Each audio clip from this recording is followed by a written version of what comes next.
Ahoj, já jsem David. Ahoj, já jsem Vašek a dohromady jsme zakladatelé společnosti airhomes.cz, kterou jsme s Davidem založili proto, že jsme byli nespokojení s tím, jak se v Česku poskytují realitní služby. Máme vizi.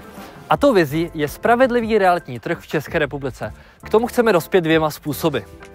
Tím prvním je, že vytváříme aplikaci, přes kterou si budete moci prodat svoji nemovitost sami.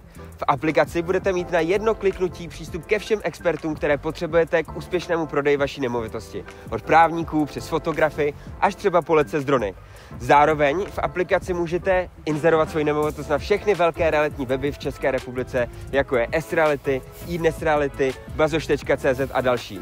Aplikace vás provede celým procesem prodeje, takže nemusíte mít z ničeho strach. A kdybyste strach přece jenom měli a chtěli použít normální realitní kancelář, máme pro vás řešení. airhomes.cz je totiž zároveň klasickou realitní kanceláří, ale s jedním podstatným rozdílem. A tím je, že jsme v plošně nejlevnější realitka na českém trhu. V tuhle chvíli máme nastavenou provizi na 2,9%, ale rádi bychom se dostali na 1,5%, tak jako je tomu standardem například ve Velké Británii. Abychom tohle cíle dosáhli, tak jsme se zavázali, že za každých 100 zákazníků snížíme naši provizi o 10%.